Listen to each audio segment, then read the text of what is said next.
கர்த்தருக்கு பிரியமானவர்களே, பரமபிதாவானவர் அருளி செய்த 10 கட்டளைகளையும் அதன் விளக்கத்தையும் பரமபிதாவின் கிருபையால் உங்கள் இதயவாசலுக்கு மிக பணிவன்புடன் அனுப்புகிறேன். உயர்வான பரமபிதா கிருபையாலே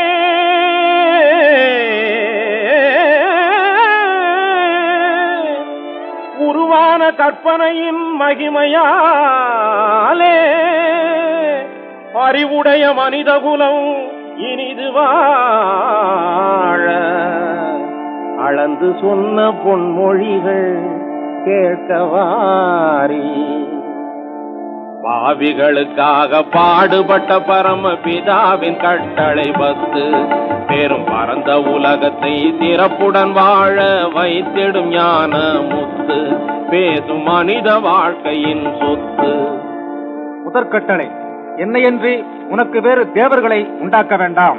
பல வழி செல்லும் மனிதரை ஒரு நிலைப்படுத்தவே நல் வழி சொன்னார்.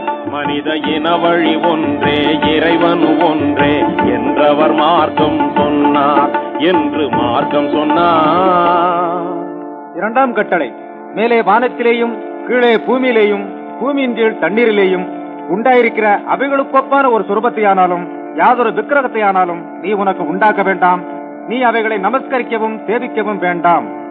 வெளுத்ததெல்லாம் பசும் பாலனை எண்ணும் பழக்கத்தில் மூழ்கி விடாதே. கையில் விளக்கிருந்தும் கிணற்றில் விழுந்தவன் கதை போல் ஆழ்ந்திட நீ துணியாதே என்று மார்க்கம் சொன்னார். மூன்றாம் கட்டளை, உன் தேவனாகிய கர்த்தருடைய நாமத்தை வீணிலே வழங்காதிருப்பாயாக. தேவனை வழிபடும் முறைகளை மறந்து அலைந்தவர் உலகத்தில் பலர் உண்டு. இது தெரிந்து நடக்காமல் தேவன் நாமத்தை ஜெபிப்பதினால் என்ன பலன் உண்டு? சிந்தனை செய்திடு இன்று, இதுவே மனிதனின் தொண்டு என்று மார்க்கம் சொன்னார். நான்காம் கட்டளை, ஓய்வு நாளை பரிசுத்தமாய் ஆதரிக்க நினைப்பாயாக. உழைப்புக்கு 6 நாட்களை ஒதுக்கி ஓய்வுகள் மறுநாள் வேளையிலே மனக்களிப்புடன் பரிசுத்த நிலையுடன் தேவனை வழிபடி ஞாயிற்று கிழமையிலே நலம் பெறுவாய் உன் வாழ்க்கையிலே, நலம் பெறுவாய் உன் வாழ்க்கையிலே என்று மார்க்கம் சொன்னார். ஐந்தாவது கட்டளை, உன் தேவனாகிய கர்த்தர் உனக்கு கொடுக்கிற தேசத்திலே உன் நாட்கள் நீடித்திருப்பதற்கு உன் தகப்பனையும் உன் தாயையும் கனம் பண்ணுவாயாக. உண்மையில் அன்னை தந்தையை சொந்த கண் போல் காப்பது அறிவுடைமை, மேலும் அன்பாயிருப்பது ஒரு கடமை என்று அன்பாக கூறும் கர்த்தாவின் வார்த்தையை அறிந்து நடந்தாலே நன்மை தரும் அனுபவ வாழ்க்கையின் உண்மை என்று மார்க்கம் சொன்னார். ஞான மார்க்கம் சொன்னார்.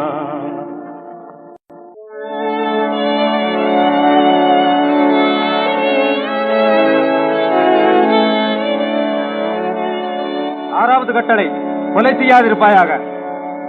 ஆறறிவு உள்ளவர்க்கு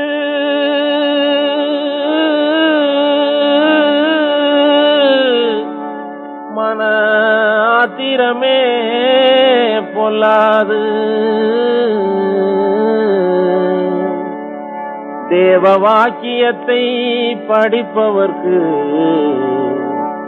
தீய கொலை கூடாது. இழிதொழிலாம் கொலை தொழிலை செய்வதினாலே வாழ்வில் இனிப்பும் கசப்பும் இரண்டுமின்றி போகுந்தனாலே இதை எண்ணி பார்த்து உண்மை வழி காண்பதினாலே நன்மை இருக்குது பார் உலகத்திலே நீதி முன்னாலே என்று மார்க்கம் சொன்னார். ஞான மார்க்கம் சொன்னார். ஏழாவது கட்டளை, விபச்சாரம் செய்யாதிருப்பாயாக. விபச்சாரம் பெருங்குற்றம் மறக்க கூடாது. கற்பை விலையாகும் பொருளாக நினைக்க கூடாது. தவறான வழியில் ஆண் பெண் நடக்க கூடாது. கால சந்த கடை பொம்மை போல வாழக்கூடாது என்று மார்க்கம் சொன்னார். ஞான மார்க்கம் சொன்னார். எட்டாவது கட்டளை, களவு செய்யாதிருப்பாயாக.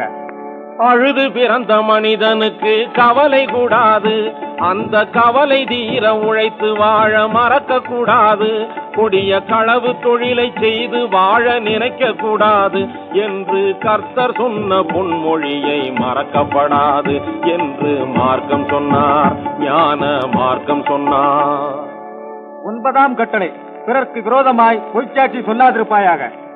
மனசாட்சி ஒரு பக்கம் இருந்திடும் போது அதற்கு மாறாக பொய் சாட்சி சொல்லக்கூடாது. கனி இருக்க காய்க வரும் பழக்கம் கூடாது, பிறர்க்கு கவலையாகும் கோணல் வழியில் நடக்கக்கூடாது என்று மார்க்கம் சொன்னார், ஞான மார்க்கம் சொன்னார். 10வது கட்டளை, பிறனுடைய வீட்டை இச்சியாதிருப்பாயாக. மனிதன் பிறந்து அழிந்ததெல்லாம் ஆசையினாலே,